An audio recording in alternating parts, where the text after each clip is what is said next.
नमस्कार, स्वागत है आप सभी का द इकोनॉमिस्ट में। तो कैसे हैं आप सब? आशा करता हूं कि आप सब बढ़िया हैं। तो चलिए जनरल अवेयरनेस की एमसीक्यू सीरीज की शुरुआत करते हैं। और आज हम सेट नंबर 7 जो है उसको डिस्कस करेंगे। और आज तारीख है 6 मार्च 2021 और कल यानी संडे, तो संडे को होगी पूरे हफ्ते की रिवीजन। तो पूरी रिवीजन की जो वीडियो है, पूरा मैराथन जो है ना, यहाँ पर जितने भी टोटल क्वेश्चंस बने होंगे पूरे हफ्ते के, तो उसका रिवीजन जो है वो होगा, वही 4 बजे टाइम होगा सुबह। तो उसको भी आप जरूर देखें उस वीडियो को, तो काफ़ी जो ना आपकी क्लैरिटी हो जाएगी, आपकी रिवीजन हो जाएगी और जो चीज़ भी पढ़ी है ना वो आपको भूलेगी नहीं। तो चलिए शुरुआत करते हैं फर्स्ट क्वेश्चन से। तो फर्स्ट क्वेश्चन में बात कर रहे हैं, Char Dham project comprises improvement as well as the development of 889 kilometre length of national highways.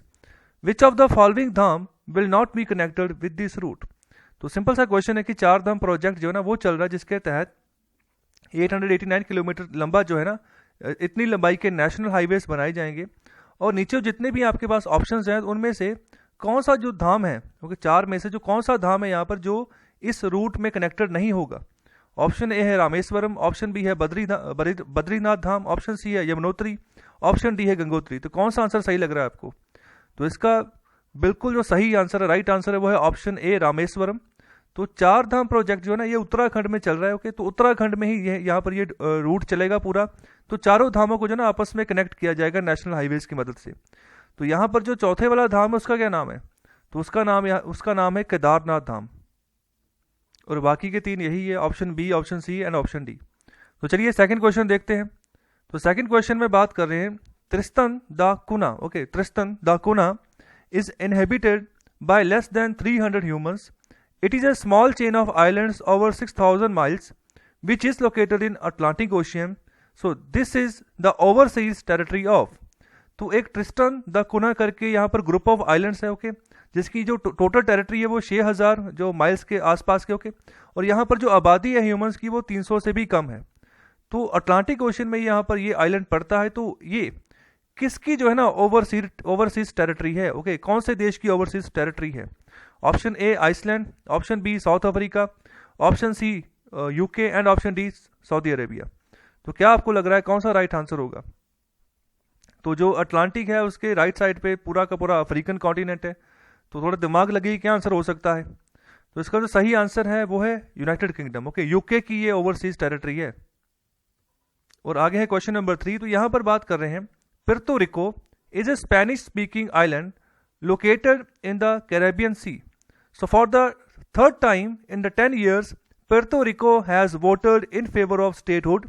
So this is the territory of. तो ये कौन से देश की टेरिटरी है? ओके, इसका नाम है पुर्तो रिको। ओके, तो कौन सा आंसर सही लग रहा है आपको? ऑप्शन ए है France, option B Spain, option C USA, option D Canada. Okay, तो कौन सा आंसर सही लग रहा है आपको? और अगर ये स्पेनिश स्पीकिंग आइलैंड है तो यहाँ पर आंसर क्या होना चाहिए? तो आंसर होना चाहिए स्पेन, लेकिन ये आंसर गलत है। ये यूएसए की टेरिटरी है। ओके, तो यूएसए ने इसको अक्वायर किया हुआ है पिछले काफ़ी समय से। तो यहाँ पर जितनी बार यहाँ पर रेफरेंडम होता है, वोटिंग होती है, तो हर बार ये आइलैंड जो है ना ये कहता है कि मुझे आप स्टेटहुड का दर्जा दो, मुझे भी जैसे आपके बाकी 50 राज्य हैं यूएसए के, बिल्कुल उनके जैसे ही एक और राज्य का दर्जा जो है मुझे दिया जाए। तो ये यूएसए की टेरिटरी है। और आगे है क्वेश्चन नंबर 4। तो यहां पर बात कर रहे हैं अवधानम। Okay, अवधानाम is a. तो ये अवधानाम क्या चीज है? Option A dance performance, option B exciting literary performance, option C singing and option D Asian theatre. तो ये क्या चीज है? तो क्या आंसर सही है? जो अवधानाम है ये एक लिटरेरी परफॉर्मेंस होती है। तो इसमें यहाँ पर तेलुगु में, यहाँ पर तेलुगु भाषा में यहाँ पर जो है ना स्पीकर या पोइट जो है अपनी बातें रखते हैं। तो ये लिटरेरी परफॉर्मेंस होती है, इसका नाम है अवधानाम। तो ये तेलुगु भाषा के यहाँ पर जो है ना ये कल्चर है। तो यहाँ पर इस तरीके की परफॉर्मेंस को अवधानाम कहा जाता है। और आगे है नेक्स्ट क्वेश्चन, क्वेश्चन नंबर 5। तो यहाँ पर बात कर रहे हैं Mount Ili Lewotolok. It is a volcano which erupted recently. So where is it located? तो कहाँ पर है ये Mount Ili Lewotolok? Option A India, option B Japan, option C Indonesia, option D China. तो इसका जो सही आंसर है वो है ऑप्शन सी इंडोनेशिया। तो इंडोनेशिया में है ये आइलैंड। तो यहाँ पर ये वाला जो वॉल्केनो, तो हाल ही में हमने बहुत सारे क्वेश्चन पढ़े हैं। तो जितने भी अभी पिछले सेट गुजरे, तो वहाँ पर ज़्यादातर जितने भी वॉल्केनो वो इरप्ट हुए हैं, तो वहाँ पर ज़्यादातर जो है ना वो इंडोनेशिया से ही बिलोंग करते हैं। इंडोनेशिया के जैसे सुमात्रा आइलैंड है और जो जावा आइलैंड, तो वहीं से ही ये बिलोंग करते हैं। तो इंपॉर्टेंट है सभी के सभी का वोल्केनो, यहाँ पर क्वेश्चन जो है पूछा जा सकता है। नेक्स्ट है क्वेश्चन नंबर 6। तो यहाँ पर बात कर रहे हैं Shahtoot dam is a propose dam by India to provide drinking water for 2 million residents of a country and this country is option A Bangladesh, option B Afghanistan, option C Bhutan and option D Nepal. तो कौन सा आंसर सही लग रहा है? तो इसका जो सही आंसर है वो है ऑप्शन बी अफगानिस्तान। तो अफगानिस्तान में जो है ना भारत शाहतूत नाम का डैम जो है आने वाले समय में बनाएगा। तो अभी ये प्रपोज है, ओके। तो इससे आने वाले समय में पानी की सुविधा मिलेगी कम से कम 2 मिलियन लोगों को जो कि अफगानिस्तान में रहते हैं। तो ये काबुल के एरिया में ये डैम बनाया जाएगा। तो काबुल रिवर जो है उसी के ऊपर ये डैम बनेगा। आगे है नेक्स्ट क्वेश्चन नंबर 7। तो यहाँ पर बात कर रहे हैं SDG investor map was jointly launched bye.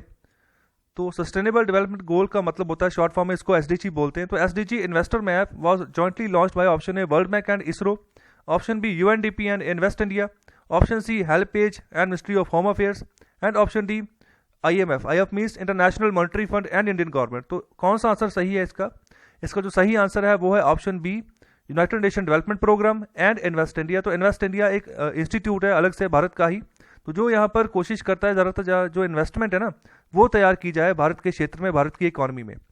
आगे है क्वेश्चन नंबर 8। तो यहाँ पर बात कर रहे हैं which country becomes first nation in the world to make sanitary pads tampons free to its public to end period poverty. Okay, तो यहाँ पर जो पीरियड पॉवर्टी ना, पीरियड गरीबी, इसको यहाँ पर बोला गया है।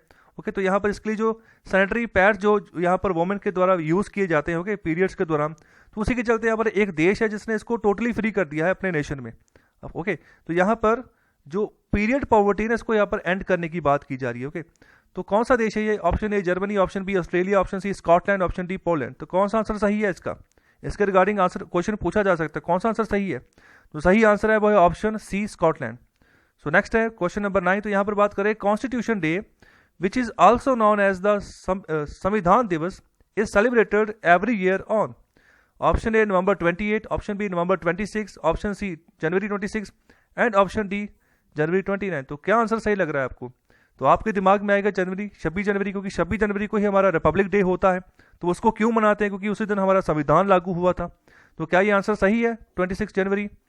जी नहीं, ये आंसर बिल्कुल गलत है। जो सही आंसर है वो नवंबर 26 है। देखिए, हमारा संविधान लागू हुआ था 26 जनवरी 1950 को, लेकिन इसको जब अडॉप्ट किया था असेंबली ने, हमारी पार्लियामेंट ने, इसको अडॉप्ट किया गया 26 नवंबर 1949 को। ओके, और जब इसको अडॉप्ट किया गया था उसी दिन से जो है हम यहाँ पर सेलिब्रेट करते हैं कॉन्स्टिट्यूशन डे। तो थोड़ा याद रखिएगा, 26 जनवरी नहीं है, 26 नवंबर है। और आगे है क्वेश्चन नंबर 10। तो यहाँ पर बात करें consider the following statements about information management and analysis centre. Statement 1, it is a nodal agency for maritime data fusion. Statement 2, approved by Defense Acquisition Council in 2012. And Statement 3, became operational in 2014 and is located in Gurugram. तो which of the following statements are correct? तो आपके पास 4 options है, तो कौन सी statement जो है आपको गलत लग रही है, तो कौन सी स्टेटमेंट सही है? तो इसका आंसर दीजिए। तो क्या इसको कैसा लग रहा है आपको, क्या आंसर हो सकता है इसका? तो जिसका जो सही आंसर है वो है ऑप्शन ए 1, 2, 3 तीनों स्टेटमेंट सही है। तो यहाँ पर information management and analysis centre का यही काम है। ओके, यहाँ पर मैरीटाइम एरिया में यहाँ पर डाटा फ्यूजन का ये काम करती है, उसकी नोडल एजेंसी है कि किस तरीके का डाटा जो है हमने प्रदान करना है।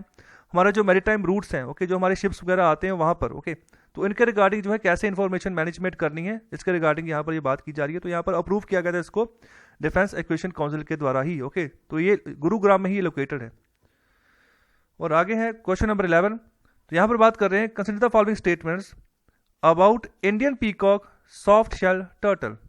तो स्टेटमेंट 1 है protected under schedule 1 of the Indian wild life protection act. Statement 2, it is riverine turtle endemic to India, Nepal and Bangladesh.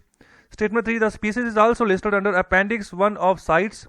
And statement 4, belongs to the family of Trionychidae. Okay, Trionychidae. तो कौन सी स्टेटमेंट सही लग रही है? तो कौन सा आंसर सही है? Option A, B, C, D. तो कौन सी ऑप्शन यहाँ पर सही है? तो यहाँ पर ये चारों ऑप्शन सही है, चारों की चारों स्टेटमेंट बिल्कुल सही है। तो नाम याद रखिएगा, Indian peacock soft shell turtle. Okay, तो ये इसके रिगार्डिंग जो भी इंफॉर्मेशन आपके सामने है तो क्वेश्चन पूछा जा सकता है, कहा जा सकता है कि ये सिर्फ इंडिया के ही एंडेमिक है। ओके, बाकी नेपाल और बांग्लादेश के नहीं है। ये यहाँ पर जो है अपेंडिक्स 2 के तहत यहाँ पर दर्ज है। तो इस तरीके से क्वेश्चन को घुमाया जा सकता है, थोड़ा ध्यान रखिएगा। आगे है क्वेश्चन नंबर 12। तो यहाँ पर बात कर रहे हैं, consider the following statements about national monsoon mission. Statement 1 launched by ministry of earth sciences in 2012 and statement 2 aim to develop a state of art dynamic monsoon prediction system for short medium and long range forecast। तो कौन सा आंसर सही लग रहा है? क्या पहली स्टेटमेंट सही है या दूसरी सही है, या दोनों सही है या फिर दोनों गलत है? तो बिल्कुल जी, यहाँ पर दोनों स्टेटमेंट सही है। इसको मिनिस्ट्री ऑफ अर्थ साइंसेज के द्वारा ही लॉन्च किया गया था 2012 में, और यहाँ पर इसका एम यही था कि पहले से प्रेडिक्शन अच्छी लग जाए कि कैसा मानसून जो है आने वाले समय में होगा, और उस तरीके से हम जो है फोरकास्ट कर सके सही डाटा, जहाँ जो कि जो हमारे फार्मर्स हैं उनको फायदा हो। हमारे देश में जहाँ जहाँ पर भी जो एडवांस रेनफॉल का प्रेडिक्शन अगर लग जाए तो जिस जिस क्षेत्र में भी फायदा हो, तो उसके लिए यहाँ पर जो था नेशनल मानसून मिशन बनाया गया था। और आगे है क्वेश्चन नंबर 13। तो यहाँ पर बात करें Aussie index. Okay, Aussie index तो ये एक्चुअली ये है क्या? इसका पूरा मतलब निकलता है Australia India exercise is a bilateral exercise between the Indian and Australian defence forces.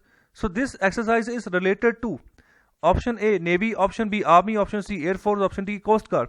तो कौन सी यहाँ पर जो डिफेंस फोर्सेस का विंग है जिसके साथ ये रिलेशन रखती है? ओके, तो यहाँ पर ये जो ऑस्ट्रेलिया इंडिया एक्सरसाइज है, तो कौन सी फोर्सेस के यहाँ पर दरमियान होती है? तो इसका जो सही आंसर है वो है नेवी। ओके, तो दोनों देशों की जो नेवी है ना, वो आपस में यहाँ पर ये बायलैटरल एक्सरसाइज करती हैं। और तीसरा जो है ना, फ्रांस भी यहाँ पर चाह रहा है कि मैं इस एक्सरसाइज का हिस्सेदार बनूं, तो यहाँ पर पार्टिसिपेट करूं, तो अभी उसने यहाँ पर मंशा जताई है। ओके, आगे है क्वेश्चन नंबर 40। तो यहाँ पर बात करें, consider the following statements about sir Chhotu Ram. So for statement 1, born in 1843, he was a prominent politician in British India's Punjab province. Statement 2, he championed the interest of oppressed communities of the Indian subcontinent. Statement 3, he was the co-founder of National Unionist Party. तो कौन सी statement यहाँ पर आपको सही लग रही है? तो कौन सा आंसर सही है? तो 4 ऑप्शन है आपके पास, तो बताइए कौन सा आंसर सही है। तो इसका जो सही आंसर है वो है ऑप्शन डी 2 और 3। तो दूसरी और तीसरी स्टेटमेंट सही है, पहली गलत है। तो इनका जन्म 1843 को नहीं हुआ, 1881 को हुआ था, 1881 को। तो बाकी स्टेटमेंट जो है यहाँ पर सही है। और आगे है क्वेश्चन नंबर 15। तो यहाँ पर बात कर रहे हैं, MQ-9B Sea Guardian is a, option A drone, option B aircraft carrier, option C navy ship and option D seaplane. तो इन चारों में से ये क्या चीज है? MQ-9B Sea guardian. तो ये एक तरह का ड्रोन है जिसको कि हमने यूएस से खरीदा है, तो इंपॉर्टेंट है, ध्यान रखिएगा। और आगे है क्वेश्चन नंबर 16। तो यहाँ पर बात करें, consider the following statements about Global Innovation and Technology Alliance, जिसको शॉर्ट फॉर्म में बोलते हैं GITA. Statement 1, it is a for profit section 8 public private partnership company. Statement 2, it is promoted jointly by the Technology Development Board, Department of Science and Technology, Government of India and the Confederation of Indian Industry, जिसको short form में CII भी बोलते हैं। Okay, तो कौन सी statement सही है? Option A 1 only, 2 only, option C both 1 and 2 and last is neither 1 and 2। तो कौन सा आंसर सही है? तो बताइए। तो इसका जो राइट आंसर है वो है ऑप्शन बी 2 ओनली। दूसरी वाली स्टेटमेंट सही है, पहली वाली गलत है। क्यों गलत है? क्योंकि ये फॉर प्रॉफिट कंपनी नहीं है। ओके, ये नॉन फॉर प्रॉफिट कंपनी है। ओके, यहाँ पर प्रॉफिट के लिए काम नहीं करती है। ओके, ये ध्यान रखिएगा। Global Innovation and Technology alliance जो है यहाँ पर, ये नॉन फॉर प्रॉफिट है, फॉर प्रॉफिट नहीं है, ध्यान रखिएगा, इंपॉर्टेंट है। नेक्स्ट है क्वेश्चन नंबर 17। तो यहाँ पर बात कर रहे हैं, consider the following statements about South Asian University. तो फर्स्ट स्टेटमेंट है, established in 2010, it is an international university located in India.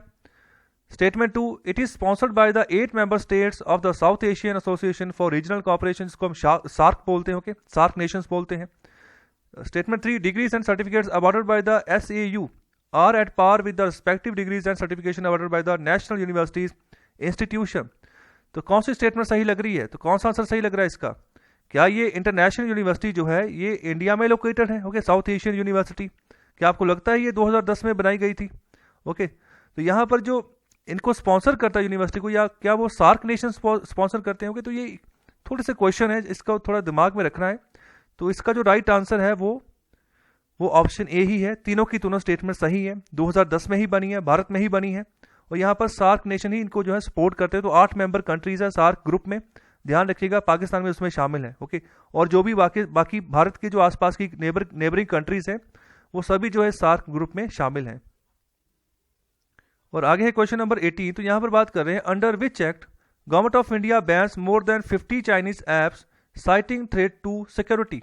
तो हाल ही में पिछले साल भारत सरकार ने बहुत सारी चाइनीज ऐप्स के ऊपर पाबंदी लगाई थी। तो यही कहा था कि हमारी सिक्योरिटी को थ्रेट है। ओके, इसके चलते यहाँ पर बैन लगा दिया गया। तो क्वेश्चन यही है कि कौन से एक्ट के तहत ये बैन लगा है। Statement A Maintenance of Internal Security Act, statement B Information Technology Act, option C National Security Act and option D Prevention of Terrorism Act. तो कौन सा आंसर सही लग रहा है, थोड़ा दिमाग लगाइए। अगर आप एडिटोरियल एनालिसिस रोज सुनते हो ना तो इसका आप आंसर दे दोगे। मैंने बहुत बार जिक्र कर दिया है एडिटोरियल एनालिसिस में, तो इसके रिगार्डिंग काफ़ी आर्टिकल्स आए, काफ़ी न्यूज़ आई है, मैंने डिस्कशन की है, तो आंसर आपको देना बनता है। सोचिए, वीडियो को पॉज करिए, खुद आंसर दीजिए। तो इसका जो सही आंसर है वो है option B Information Technology Act. Okay, तो इसी के तहत भारत सरकार ने एक नए रूल्स भी जारी किए, जिसके तहत जो सोशल मीडिया है ना वहाँ पर कोई फेक न्यूज़ अगर चलती है तो फिर कार्रवाई होगी। ओके, तो इसके वो जितना भी ये काम हो रहा है वो इंफॉर्मेशन टेक्नोलॉजी एक्ट के तहत होता है, याद रखिएगा। और आगे है क्वेश्चन नंबर 19। तो यहाँ पर बात करें, consider the following statements about 15th G20 summit. तो यहाँ पर 20 मुल्कों का संग्रह है जहाँ जिनकी समिट होती है हर साल, तो अभी 15वीं हुई है। स्टेटमेंट 1 में बात करें, convened by Saudi Arabia in a physical format. कहने का मतलब कि ये फिजिकली सारे लीडर्स मिले हैं इकट्ठे बैठ के, या फिर वर्चुअल फॉर्मेट हुई ओके, क्योंकि अभी पैंडेमिक चल रहा है उसके जरिए उसके रिगार्डिंग यहाँ पर क्वेश्चन है। तो यहाँ पर कि ये फिजिकल फॉर्मेट में हुई है। Statement 2, it was also announced that Israel will host the summit in 2023 a year later than what was decided earlier. तो कौन सी स्टेटमेंट सही है? Option 1 A B C D। तो क्या लग रहा है? तो यहाँ पर जो सही आंसर है वो है स्टेटमेंट डी, नाइदर 1 एंड 2। तो दोनों स्टेटमेंट्स यहाँ पर गलत हैं। पहली बात, जो सऊदी अरेबिया में ये यहाँ पर हुई है ये वाली समिट, लेकिन ये वर्चुअल फॉर्मेट में हुई है। ओके, कोरोना के चलते फिजिकल फॉर्मेट में लीडर्स नहीं मिले हैं। ओके, और दूसरी यहाँ पर जो स्टेटमेंट है कि 2023 में इजराइल जो है वो होस्ट करेगा, इसकी अनाउंसमेंट हुई है। यहाँ पर देखिए, अनाउंसमेंट तो हुई है लेकिन इजराइल के बारे में नहीं हुई है, वो इंडिया के बारे में हुई है। तो इंडिया जो है ना 2023 में होस्ट करेगा जो ये G20 समिट है इसको। ओके, तो पहले ये 1 साल पहले होनी थी लेकिन अभी इसको थोड़ा डिले कर दिया गया था। ओके, तो ये था इसका सही आंसर। तो लास्ट क्वेश्चन देखते हैं अभी। तो लास्ट क्वेश्चन में क्वेश्चन नंबर 20, तो यहाँ पर बात कर रहे हैं, consider the following statements about Atal faculty development programme FDPs। Statement 1, the objective is to train teachers of higher education institutions associated with All India Council of Technical Education in thrust and emerging areas in technology. Statement 2, Book of World Records London acknowledges the training of over 1 lakh people in 1000 programs under FDP as a world record। तो क्या दोनों statement सही हैं? तो मैंने बिल्कुल simple भाषा में पढ़ा है। क्या ये जो FDPs लगाई जा रही है हमारे सरकार के द्वारा अटल फैकल्टी डेवलपमेंट प्रोग्राम्स के तहत, तो या हजार से ज़्यादा प्रोग्राम हो चुके हैं, तो यहाँ पर 1 लाख से ज़्यादा लोग पार्टिसिपेट कर चुके हैं, तो इसको यहाँ पर वर्ल्ड रिकॉर्ड कहा जा रहा है। ओके, तो क्या ये सही है? ओके, तो यहाँ पर बुक ऑफ वर्ल्ड रिकॉर्ड्स के द्वारा जो है यहाँ पर ये बात कही जा रही है कि ये वर्ल्ड रिकॉर्ड है। ओके, और स्टेटमेंट 1 में यहाँ पर क्या ऑब्जेक्टिव यही है, क्या हायर एजुकेशन के यहाँ पर जो टीचर्स हैं उनको ट्रेन करते हैं, या फिर जो स्कूल के जो टीचर्स होते हैं उनको ट्रेन किया जाता है? क्या आप जो स्टेटमेंट 1 वो सही लग रही है? ओके, तो इसका जो राइट आंसर है, राइट आंसर क्या है इसका जो राइट आंसर है वो है ऑप्शन सी। दोनों की दोनों स्टेटमेंट्स बिल्कुल सही हैं। ये हायर एजुकेशन के टीचर्स के लिए ही है और यहाँ पर ये वर्ल्ड रिकॉर्ड भी बना है, तो इंपॉर्टेंट है, ध्यान रखिए। तो यही थे आज के 20 ओके सुपर 20 क्वेश्चन। तो आई होप आपको लेक्चर अच्छा लगा है, तो कृपया लाइक शेयर और सब्सक्राइब जरूर करें चैनल को। और अगर लेक्चर अच्छा लगा तो मुझे कमेंट बॉक्स में ज़रूर बताया करें कि कैसा लगा लेक्चर। ओके, तो अभी संडे को रिवीजन जरूर करनी है, सुबह 4 बजे लेक्चर अपलोड होगा। ओके, तो रिवीजन का यहाँ पर टैग होगा, तो रिवीजन में जितने भी क्वेश्चन हम पूरा हफ्ता पढ़ चुके हैं ना उन्हीं की रेपिटेशन होगी। एक बार पढ़ लोगे ना तो जितना पूरा हफ्ता में पढ़ा है ना वो कभी भूलेगा नहीं, और एग्जाम जब भी आपका आएगा तो आप जो है क्वेश्चन को सही अटैम्प्ट कर दोगे। ओके, तो आई होप लेक्चर अच्छा लगा है। तो बहुत बहुत शुक्रिया लेक्चर सुनने के लिए, धन्यवाद।